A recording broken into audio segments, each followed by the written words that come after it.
Hello, thank you for joining us for CBM Calling. I'm very excited for today's show because I am joined by Sara Hildebrand. Hi, Sara. How are you? Hi, Jennifer. I'm great. Thanks for having me today. Thank you for being on our show. Sara is the founder and director of Millennium Kids. It's a youth movement that creates opportunities for youth to propel Canada forward to meet the Sustainable Development Goals.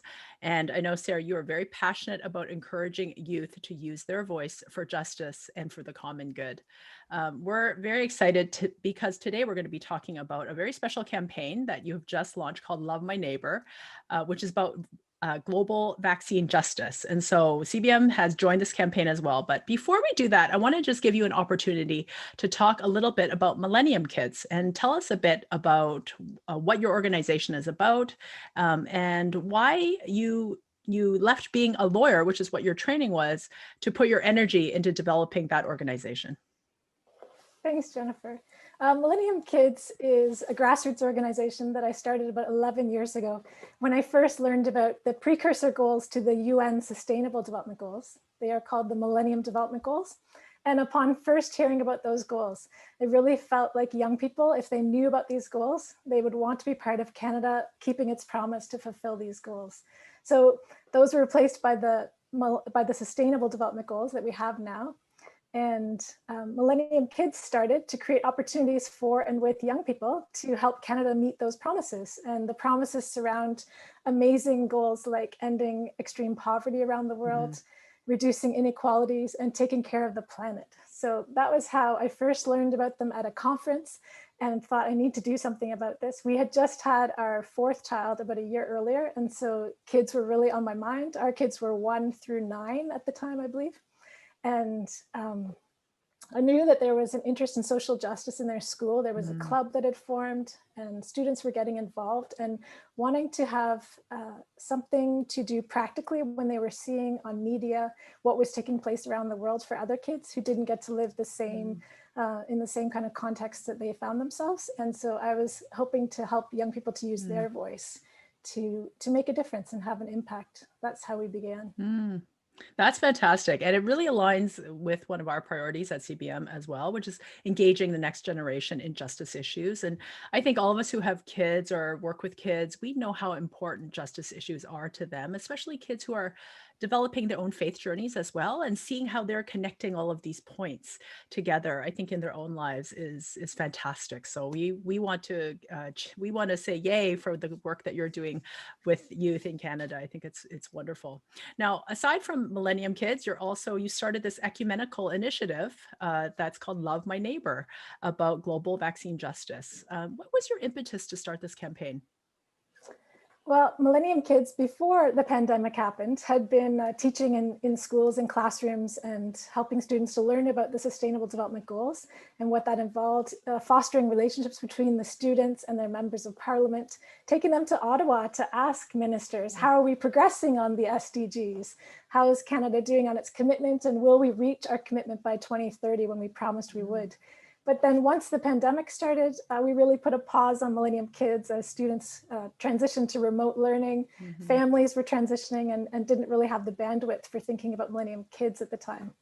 But then later in the fall of 2020, as November rolled around and the first vaccine came out and we knew that there was a light at the end of this tunnel, I really started to think about vaccines and vaccine equity. And one morning in late November, I was just reading in my Bible early in the morning from Matthew 15, looking at Jesus feeding the 4,000. And what a great story. Some more loaves and fishes there. And I found myself journaling and asking these questions. I was asking the Lord, what does this story have to do with vaccines and the global vaccine rollout? And what great plans do you have to bless where all we see right now is shortage? Do you have plans to multiply the vaccines we'll get in Canada? Do you have some great plans to multiply the vaccines that we can pass on? And then I was asking in the Lord in my journal, if we're really going to love ourselves, love our neighbors as ourselves, shouldn't we pass on every second vaccine that's available to us? And so those questions just really rolled around in my head and my heart. And I did a bit of research to see what exactly is the UN planning?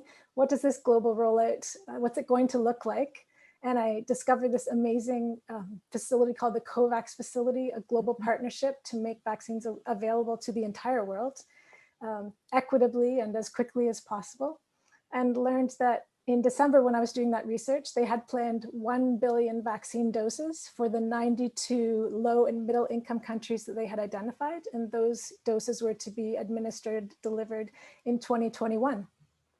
So thinking about 2 doses per person, that's 500 million people that would be vaccinated in 2021.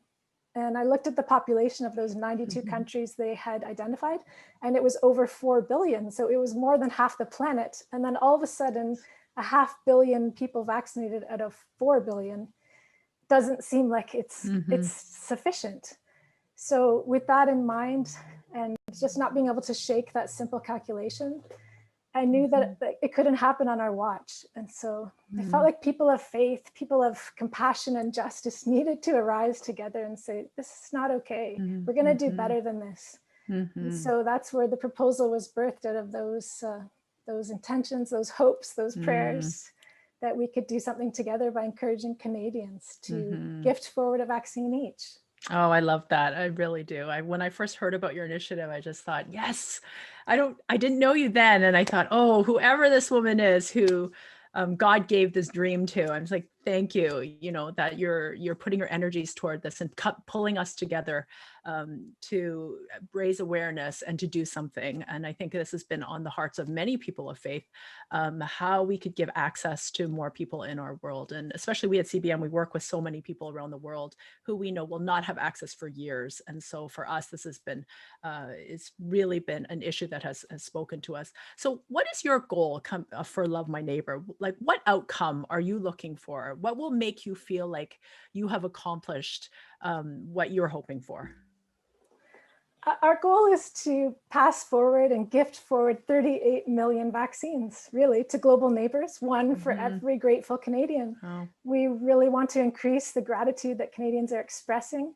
And for that reason, when we were starting the project and sent that proposal to a few advisors to see how we should move forward, we wanted to reach out to faith communities very diversely. So all different faiths across this country we reached out to in the beginning, and gathered about 28 faith leaders around a Zoom table from Christian denominations, Muslims, Jewish people of faith around the table, Baha'i around the table, lots of different faiths. The Zoroastrians are at that table too. And we come together bi-weekly to really develop the project together. So it's not Sara's project, it's not Millennium Kids project. It's this group has grown this project together and thought about how can we really inspire Canadians to reach that 38 million vaccines passed forward. And so we're looking to individual Canadians to gift forward 1 vaccine. We are wanting to inspire business owners to gift forward 1 vaccine per employee. And so that's kind of like a doubling process. Right. And then philanthropists, if they could gift forward 1 vaccine, maybe for each of their extended family or for whatever community they feel a part of. And we're also asking the Canadian government if they'll match the gifts to the Love My Neighbour program. So we're hoping to multiply many times over the gifts that Canadians are passing on. That's great. Can you give us a bit more background? So the global reality of the access to vaccines, I've heard some numbers, probably not till 2024 would everyone in the world who wanted to have a vaccine have access. I mean, here in Canada, we are so blessed. We have already been told by the Prime Minister that every Canadian who wants one will likely have it by September of this year. I mean, globally, that's certainly not the case, is it? No, I checked the Bloomberg report on the website there regularly. And so for today, it said 910 million doses have been administered around the globe. But UNICEF's dashboard says that from COVAX, they've so far delivered 40 million. So out of 910 million around the world, 40 million, no more than 40 million have gone to those 92 low and middle income countries through UNICEF and COVAX. The other number that comes to mind is Bloomberg says that those 910 million have been delivered to 154 countries. And so we know that in the United Nations, there are 193 countries. So approximately 40 countries are still waiting for a vaccine.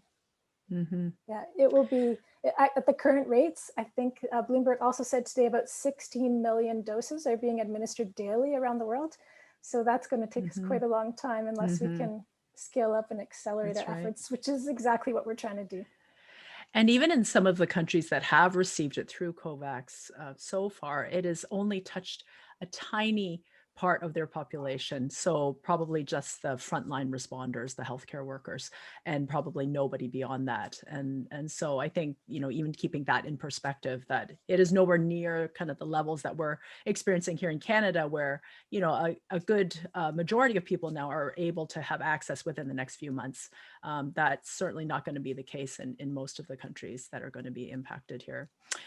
So Sara, I think we need to tell people, how can people get involved? Because I know after listening to you, everybody's going to be like, where do I sign up for this? I want to do this. I want to be part of it. I think they're going to be excited about it. I hope they will be. We know that a lot of people really feel very deeply and passionately about this issue. So tell us how we can get involved. Thanks, Jennifer. Well, the first thing you can do is visit our website. So lovemyneighborproject.org. And on the website there, you can click through the donate button right to the UNICEF website. And so the donations go right to UNICEF, who is coordinating all the vaccine doses from COVAX to those 92 low and middle income countries. And your tax receivable donations can be made right there. That's an easy way to start. And then we'd love if you could spread the word to through your personal networks to engage in that way. If you own a business, would you consider that corporate challenge to encourage your employees to be part of loving their neighbors? And if you would consider gifting forward one vaccine for each of your employees, and then challenge another business to do the same. I think just like those original questions in my journal that morning, asking God, like, how do you plan to multiply? If we continue to ask him, how do you plan to multiply? Will you multiply our efforts? And just be listening for his prompting. There's also some advocacy work that can be done together. And so there's links as well at the website for how to connect to writing a letter to your to a minister and the prime minister. You could also send it to your local member of parliament. That would be awesome. Fantastic. So that's lovemyneighborproject.org. I hope there will be a huge spike in the number of visits to that after this airs. And I just want to say thank you, Sara, for all that you are doing and raising awareness about a very critical issue. And I think helping us to keep perspective allows us to have some hope, I think, for what is going to be the light at the end of this tunnel.